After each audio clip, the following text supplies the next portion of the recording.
The wolf. Villain, demon, or just misunderstood? He stood in a clearing, reading his verse out loud in his wolfy drawl, a paperback in his hairy paw, red wine staining his bearded jaw. What big ears he had! What big eyes he had! What teeth! In the interval I made sure he spotted me. Sweet 16, never been, babe, waif, and bought me a drink, my first.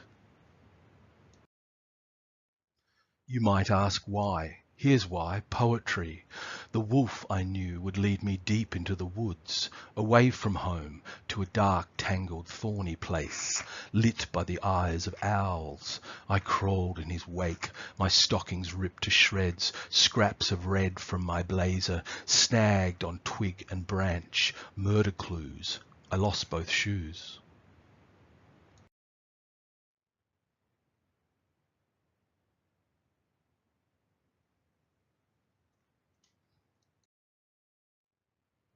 One beast and only one howls in the woods by night. The wolf is carnivore incarnate, and he's as cunning as he is ferocious. Once he's had a taste of flesh, then nothing else will do. At night the eyes of wolves shine like candle flames, yellowish, reddish, but that is because the pupils of their eyes fatten on darkness and catch the light from your lantern to flash it back to you, red for danger. If a wolf's eyes reflect only moonlight, then they gleam a cold and unnatural green, a mineral, a piercing colour.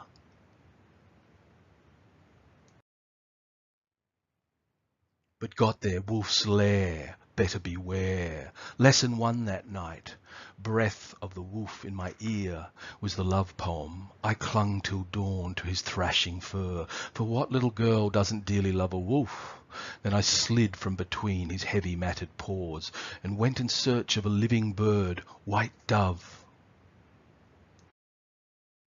Sex in the 21st century sits as an uncomfortable bedfellow with political correctness.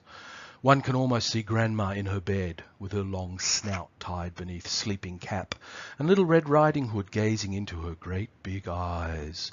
The wolf lies beneath the sheets pretending to be dear old Granny, just like our sexuality, temporarily at bay. The grey wolf is the ancestor of every loyal dog on the planet. Humanity has tamed the wolf and bred man's best friend. Sexuality is the primeval pathway to procreation, and though tamed today, still has fangs to bear. The sexual urge is primal and directly linked to our beastly nature. Stories of werewolves and full moon madness are remnants of our strange relationship to our own sexuality.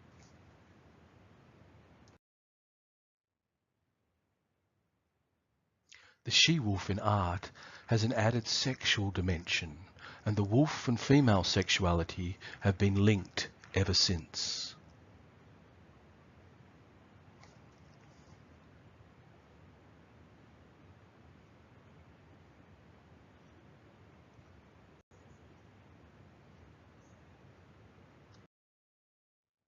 Which flew straight from my hands to his open mouth, one bite dead. How nice! Breakfast in bed, he said, licking his chops. As soon as he slept, I crept to the back of the lair where a whole wall was crimson gold, aglow with books. Words were truly alive on the tongue, in the head, warm, beating, frantic, winged music and blood. But then I was young, and it took 10 years in the woods to tell that a mushroom stoppers the mouth of a buried corpse, that birds are the uttered thoughts of trees, that a greying wolf howls the same old song at the moon, year in, year out, season after season, same rhyme, same reason. I took an axe to a willow to see how it wept. I took an axe to a salmon to see how it leapt. I took an axe to the wolf as he slept. One chop, scrotum to throat, and saw the glistening virgin white of my grandmother's bones. I filled his old belly with stones. I stitched him up. Out of the forest I came with my flowers, singing all alone.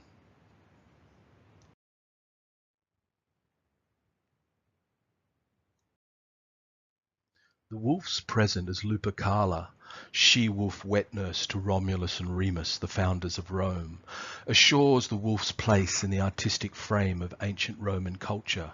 Indeed, this powerful bi-species image still fascinates artists today. The wolf is both mother and or wet nurse to Rome and related to Mars, the god of war. The wolf is depicted in art as fierce and an intelligent creature, and most often as a she-wolf. The wolf, and in particular the she-wolf, is powerfully linked to the founding myth of the ancient city of Rome itself. The legend of Romulus and Remus being suckled by the she-wolf dates back to around 300 BCE. Ovid in his Metamorphosis gave Quirinus, one of Rome's archaic triad of gods, a mythical role by equating him with Romulus, the founding hero of Rome. The she-wolf herself has become a metaphor also for female sexual appetite and or power. Lupa became a slang word in Latin for prostitute in the ancient world. The animal nature of sexuality has always led human beings to associate that part of their behaviour with the animal kingdom. A woman who makes her living by having sex was obviously thought to inhabit that animal, wolf-like identity. Why, Grandma, what big eyes you have! What big ears you have! And what big teeth you have! When considering the grey wolf, it is important to remember that dogs are now considered to have evolved from Canis lupus. The earliest dog-like remains are thought to date from some 30,000 years ago and were discovered in the 19th century in a cave in Belgium. There has not been universal acceptance of this find, as the earliest evidence of a dog-like creature, the next nearest dated find is 14,000 years ago in Western Russia. Archaeological evidence points to dogs being domesticated at multiple places at different times. DNA analysis, on the other hand, of some 1,500 dogs in the Old World led researchers to conclude that all these dogs had their ancestors domesticated some 16,000 years ago in China, south of the Yangtze River. The wolf in everyday life is hated by the farmer, hunted for sport by men with high-tech rifles for the fun of it, and rarely seen by the vast majority of human beings who live in urban settings. The wolf is, quite rightly, secretive because it is constantly under threat from humanity. Only animal experts and naturalists who like to study and film animals in the wild actually get to observe these animals.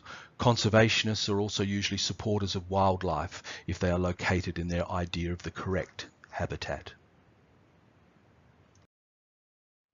One beast and only one howls in the woods by night.